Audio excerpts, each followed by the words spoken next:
At this place in history, we're in Barrie with Steve Perkins, the executive director of the Vermont Historical Society. Steve, we're essentially at your home base this week, so what brings us here? Well, we are, Mike. You know, we haven't really talked about our building. Right. And maybe because I work here all the time, I just take it for granted. But, you know, obviously not built as a history center. Yeah. So let's talk a little bit about its history. We'll go inside where it's a little bit warmer, and I'll show you some beautiful pictures. Great idea. So, Mike, this was originally the school for the city of Barrie. So it was built in 1890. But just to back up again, to think about the city of Barrie, it's a very cosmopolitan place. Of course, as the granite industry boomed, the rail linked that to the rest of the world, immigration to this part of Vermont really kind of exploded. And I mean, from a diversity standpoint, many different languages being spoken in the city, and of course lots of families and lots of kids needing an education.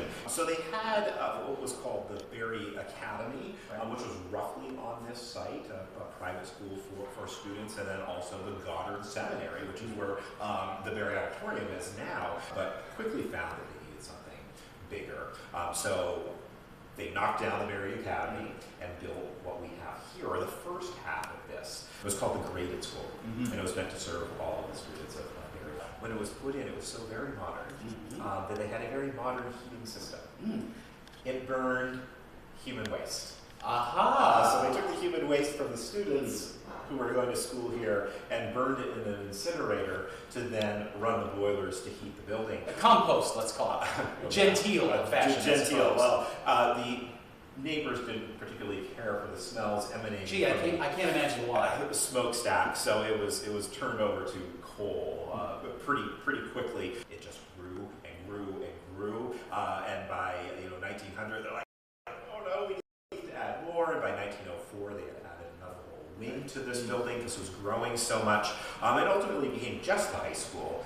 Many people called this their school. It served as the high school until 1964, and then it served as the middle school until 1995. And the Vermont Historical Society took it over, and we did a full restoration of the building, millions of dollars later, to turn it into the Vermont History Center.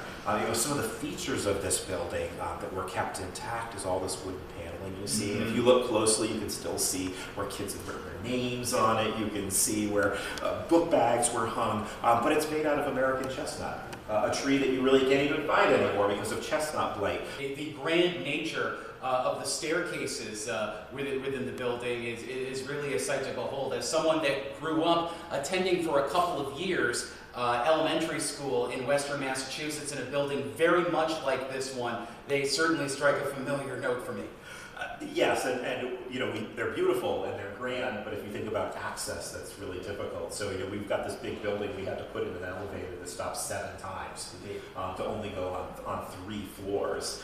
We did receive some congressionally designated funds to do what's called an open storage installation. So a lot of the artifacts that I often bring you down to see, Mike, in our climate control vaults, we're going to be able to get here on the first floor. So looking forward to seeing quite a few of these things right out here before us where we are now sometime in the near future. Absolutely, hopefully in the next year or so. The original Spaulding High School, remodeled and repurposed at this place in history. Mike and Steve, thank you. Well, a couple high school wrestling teammates